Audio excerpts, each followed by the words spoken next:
All right, strap in, everybody. Today we are taking a deep dive into some pretty mind-bending territory. Oh, yeah. We're going to be talking about finite and infinite games based on James P. Carse's book from 1986 called Finite and Infinite Games.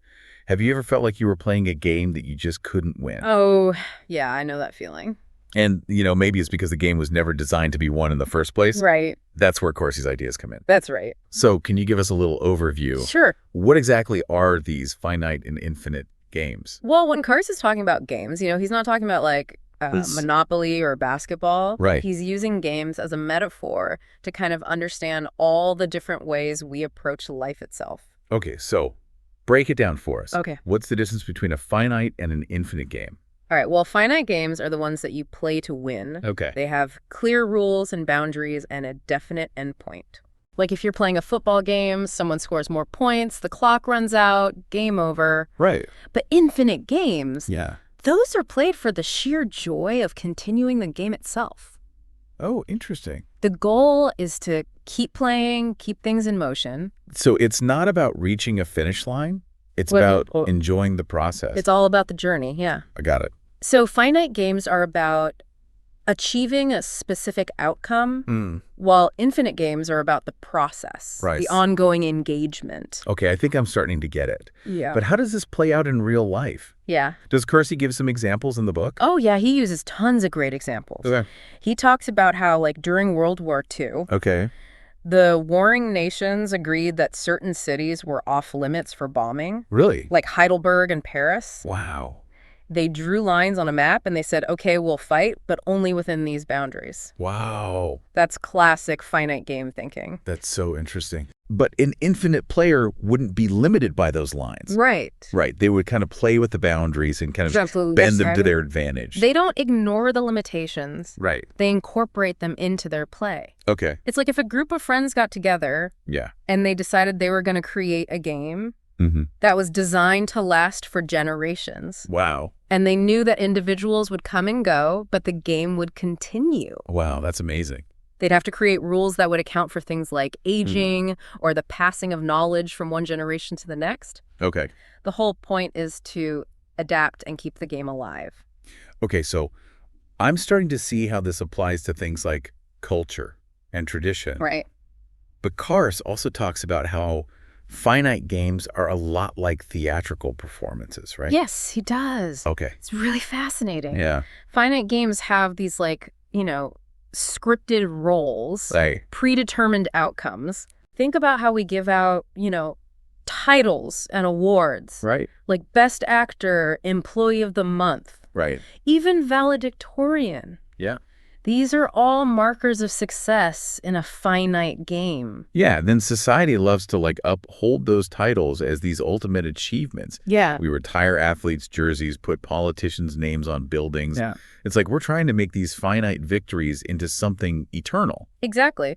But in the grand scheme of things, they're still finite. Right. And Carse would argue that true infinite play is about something much deeper than all those trophies and accolades. Right. And that leads us to his distinction between power and strength. Yes. These are two concepts that often get confused but have very different meanings when you're thinking about finite and infinite games. Yeah, it's a really important distinction. So explain that. Okay, so finite players are driven by the pursuit of power, which is all about dominance, winning, being in control. Okay. They're focused on the past, on what they've already achieved.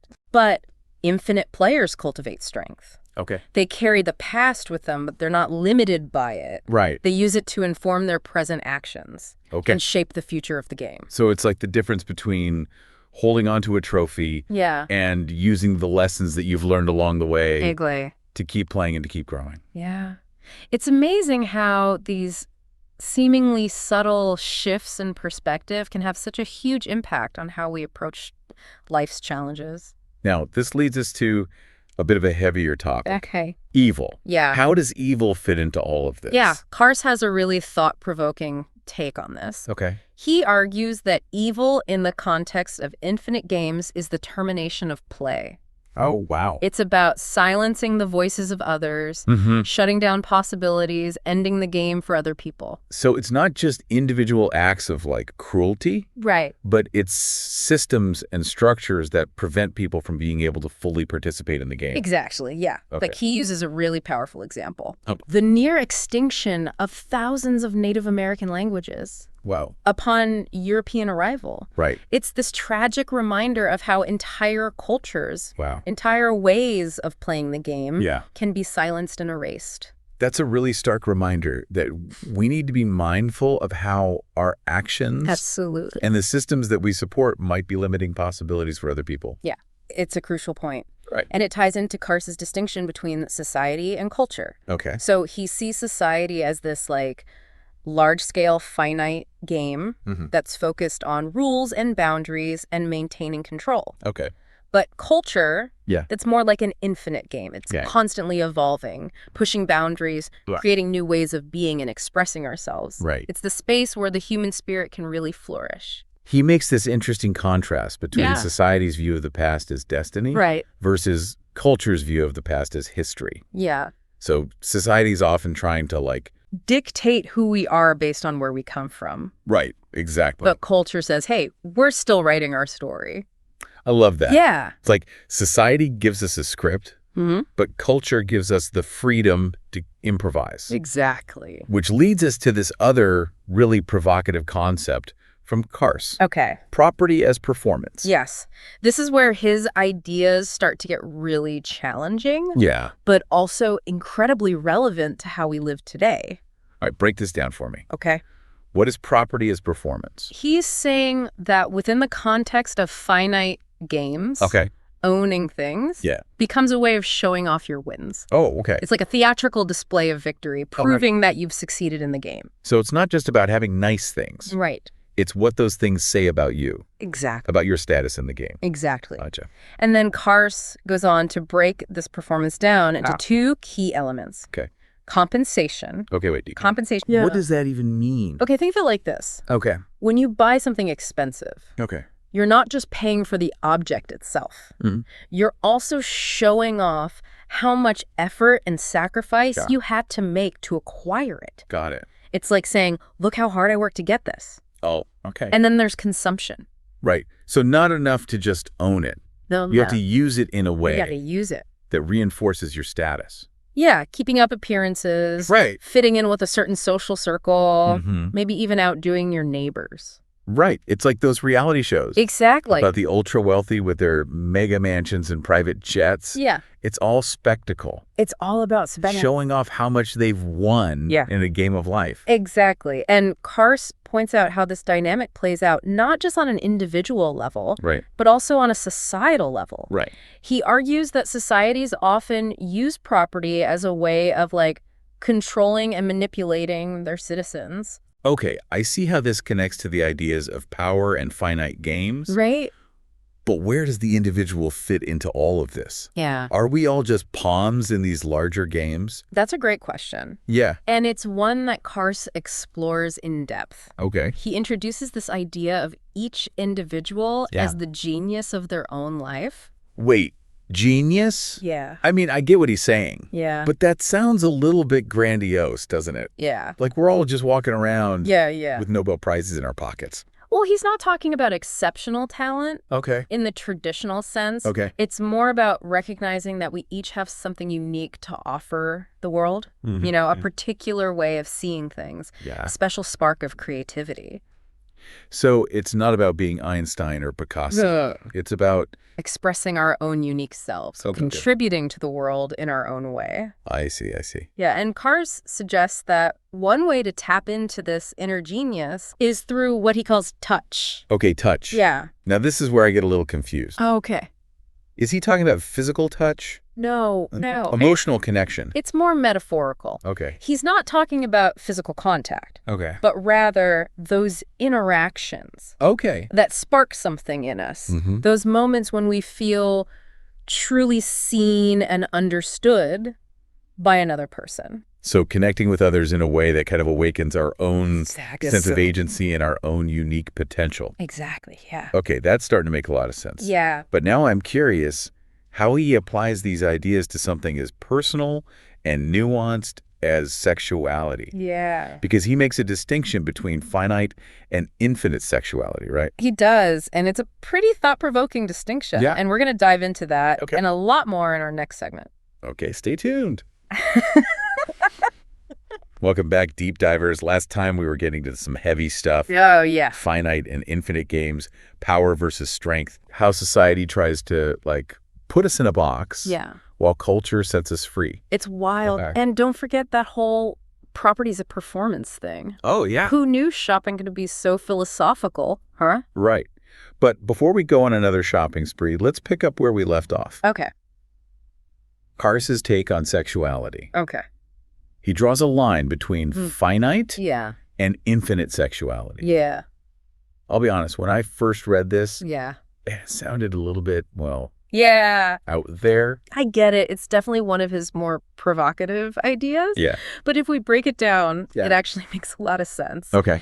So Carse says that finite sexuality is all about conquest, possession, the whole scoring mentality. It's like the other person becomes the prize to be won, rather than an actual human being to connect with. So you're reducing intimacy to a competition. Yeah, exactly. Like a game with winners and losers. And no wonder so many relationships end up feeling kind of empty. That's right. And Carse makes this really interesting point. Okay. That in finite sexuality, the winner's prize is the defeated opponent. Wow. It's pretty messed up when you think about it. It is, yeah. It's like those old movies where the guy gets the girl and she's just kind of standing there dazed. No agency, no real connection. Yeah, exactly. But infinite sexuality. Yeah, exactly. But infinite sexuality, as Carse describes it, is a totally different game. Yeah. It's about mutual exploration, vulnerability, a genuine desire to grow together. So less about checking boxes. Yeah. More about genuine connection, shared experience. Okay, I like that. And this idea of, embracing the unknown. Yeah. Letting go of control. Totally. This also plays into how we see nature. Okay. Carse talks about two contrasting approaches to nature. The machine and the garden. Oh, yeah. Remember those? Remind me how those metaphors work. Yeah, so the machine, that's our attempt to, dominate nature, to exploit it for our own needs. It's that whole mindset behind a lot of our technological advancements. It's that idea that we can just, bend nature to our will. Exactly, yeah. Okay. But the garden represents a more collaborative approach. Right, like we're respecting nature's rhythms. Exactly. Working with them instead of against them. And a garden isn't something that we possess, right? It's more like a creative process that we participate in. Yeah, I got it. We plant the seeds, we provide the right conditions. Right. But ultimately, nature decides how things are going to grow. It's a good reminder that sometimes the best approach is to just let go of the reins a little bit. Yeah. Trust the natural process. Yeah, and that brings us to another really important idea. Okay. Waste. Okay. Carse says that waste is like this byproduct of our finite mindset. Our obsession with controlling and consuming. So, all the pollution and the garbage and the environmental destruction we see. Yeah, all of it. That's just a side effect of trying to win the finite game. Exactly. We overconsume. Right. We overproduce. And then we just dump the excess on whoever's deemed the loser in the finite game, the poor, marginalized, those without a voice. And that connects to his idea of waste people. Yeah. Like these individuals who are just seen as unproductive. Yeah, disposable. Or disposable by society. Right. It's kind of sobering to realize it is how easily we can slip into that way of thinking. Yeah, it's really easy to dehumanize others. Yeah. When we're trying to justify our own pursuit of finite gains. And Carse challenges us to confront these uncomfortable truths and ask ourselves if we're contributing to a world that values infinite play or one that perpetuates this cycle of waste and exploitation. It makes you wonder. It does. If all of life is a game, like Carse says, what kind of game are we playing right now? Right. Are we stuck in this cycle of finite games? Right. Chasing these fleeting victories? Yeah. Or are we working towards something bigger? Yeah. Something more lasting? Something infinite? Those are great questions to ponder. They are. And it reminds me of another one of Carse's ideas. Okay. The power of myth. Oh, yeah. Yeah. We haven't really talked about that yet. We haven't really gotten into that, no. So what does myth have to do with all of this? Well, Carse says that myths are these stories that are told and retold for their own sake. Okay. They resonate with something really deep within us, something that transcends time and place. So it's not just about, like, ancient Greek gods or fairy tales. No. Myths are still relevant to our lives today. Absolutely. Yeah. Okay. Think about the stories we tell ourselves, the narratives we create about our own lives, our families, our communities. Yeah. These are all forms of myth-making. Okay. So I'm starting to see the connection. Right. But how do myths work when we're thinking about finite and infinite games? Well, Carse contrasts myth with explanation. Okay. So explanation is all about conquering the unknown, bringing it under the control of reason. Okay. It's the language of science, of logic, trying to make sense of the world through objective observation. And myth embraces the unknown. Exactly. The mysterious, the things that we can't easily explain. He uses a great example. Yeah. The myth of Abraham. Okay. And the promise of countless descendants. Okay.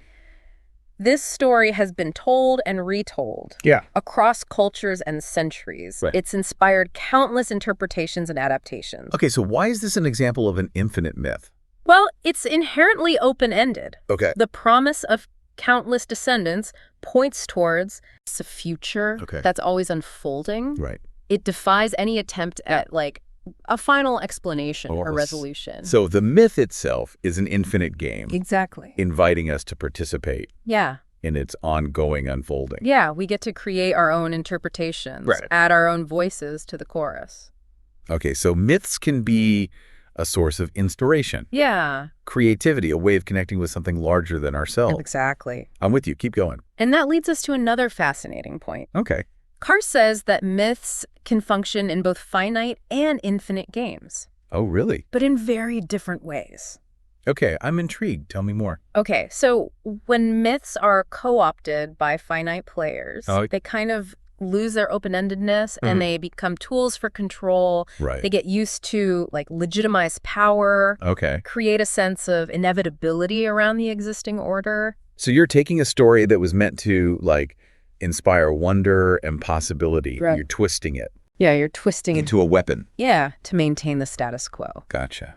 But Carse also reminds us Okay. that myths also have the power to disrupt and challenge finite games. Okay. They can remind us of those infinite possibilities that lie beyond the boundaries of any finite game. So, like, those stories of underdogs overcoming the odds, or individuals challenging oppressive systems, or communities coming together to create something new and beautiful. Yeah, those are great examples. Of myths that are used to inspire change. Yeah. Fuel infinite play. It all comes down to, you know, being critical of the narratives that we're presented with, questioning the myths that shape how we understand the world. Right. Are they limiting our possibilities or are they expanding them? Exactly. So it's about reclaiming the power of myth. Yeah. Using it to fuel our own creative journeys and to contribute to the ongoing unfolding of culture. It's pretty cool when you think about it. It is. It reminds us that even in a world that often feels dominated by finite games, there's always that spark of the infinite within us. That's right. We just have to choose to fan the flames. And speaking of fanning the flames, right? I'm feeling pretty fired up about this conversation. Yeah, me too. But we've covered a lot of ground here. We have. And I know there's still more to unpack. Oh, yeah. We haven't even talked about Carse's ideas on language and communication. You're right. There's a whole other layer to explore, and we're going to delve into that. Okay. And a few other surprises in our final segment. All right, so stick with us, deep divers. Yeah, stick around. The adventure continues. All right, welcome back to the deep dive, everybody. If your brain isn't already, like, doing backflips from all this talk of finite and infinite games. It's a lot to take in. It is. It really is. There's one more layer we need to peel back before we wrap things up. That's right. So we've looked at how these ideas play out in, like, our actions, relationships, our views on nature. Right. But Carse doesn't stop there. Okay. He goes on to look at how finite and infinite games show up in the way we communicate, how we use language itself. Okay, now this I'm curious about. Yeah. It feels like so much of our communication these days, especially online, is all about winning arguments. Yeah, shutting down dissenting voices. Yeah, it's like everyone's just playing this finite game. Right. With words. With words, yeah. And that's exactly what Carse calls finite speech. Oh, wow. It's that language of command control, trying to impose your will on others. Right. It's about winning the debate. Okay. Silencing any opposition, solidifying your own position as the right one. Okay, so infinite speech is the opposite of that. You got it. Okay. Infinite speech is all about opening up possibilities, inviting dialogue, encouraging multiple perspectives. So it's about listening as much as speaking. Absolutely. If not more so than speaking. It's acknowledging that meaning isn't something that we possess. You know, it's something that we create together through dialogue interaction. Okay. Think about those conversations that you have where you walk away and you're like, wow, I feel like I really connected with that person. Even if you don't agree on everything. Yeah. That's the magic of infinite speech. It makes me think of those like online forums. Ugh, yes. Where everyone's just shouting their opinions. Yeah, into the void. Into the void. Nobody's listening. No one's changing their mind. And it's just exhausting. It's so exhausting. It really highlights how easy it is to get caught up in that finite game. Right. Of communication. Right. Even when we're trying to have meaningful conversations. Especially when we're trying to have meaningful conversations. Exactly. So how do we break free from that? Wow. How do we shift from finite speech to infinite speech? It's a big shift. It feels like a really big shift. Yeah, especially in a world that's so obsessed with being right all the time. Right, exactly. Well, Carse says that it starts with a pretty fundamental change in mindset. Okay. Approaching conversations with curiosity rather than judgment. Right. With this genuine desire to understand the other person's perspective. Yeah. Even if you completely disagree with them. That's a tall order. It is. Especially when we're dealing with like really charged topics. Yeah. The things that tend to push people's buttons. Right, exactly. It's in those moments, you know, when we're most tempted to shut down or lash out that it becomes even more crucial to practice infinite speech. Okay, how do we do that? It's about asking questions. Okay. Seeking clarification, acknowledging the limits of our own understanding. I can see how that could be really transformative. Yeah. Not only for the individuals that are having the conversation, but for the larger conversation as well. Absolutely. Like if we can learn to engage with each other in this more open and respectful way, maybe we can actually start bridging some of those divides. Yeah, I think that's what makes Carse's work so relevant, so timely. Yeah. You know, he's not just giving us this philosophical framework. He's giving us a roadmap for creating a world that's more just, more compassionate, more sustainable. A world where everyone has a chance to play the infinite game. Right. To contribute their own unique voice and to really shape the future of culture. I love that. Yeah. Using infinite speech. Yeah. To build a more infinite world. It's inspiring, but it also feels a little daunting. It is a challenge, yeah. Yeah, like a challenge to step up and do better. Yeah. Be more mindful of how we communicate. Absolutely. Both online and offline. Carse reminds us that we have a choice. We do. In how we play the game. Right. We can perpetuate the finite games of power and control. Yeah. Or we can embrace the infinite possibilities of collaboration, creativity. And that choice is reflected. Yeah. In every word we speak, every story we tell, every interaction we have. It's about recognizing that we're all players in this grand unfolding game of life. And we all have the power to shape its direction. So as we go about our day, consider the choices that you're making. Yeah. Are you speaking from a place of finite limitations? Or are you embracing the open-ended possibilities of infinite speech? Are you playing to win, or are you playing to keep the game alive? Those are really powerful questions to ponder. Yeah, and hopefully ones that you'll keep thinking about even after this deep dive ends. Well, this has been our deep dive into finite and infinite games. That's right. Thanks for joining us. Yeah, thanks for coming along on this intellectual journey. We've only just scratched the surface of Carse's ideas. Yeah, but hopefully we've sparked some new insights, inspired you to maybe see the world through a more infinite lens. And remember, the game is always unfolding. The question is, what role will you play in shaping its future? Be sure to tune in next time for another deep dive into ideas that matter. Until then, keep playing the infinite game. See you next time. 恭喜你又听完了一本书，订阅以便不错过更多精彩节目，也别忘了分享给你的朋友，一起快乐听书学英语。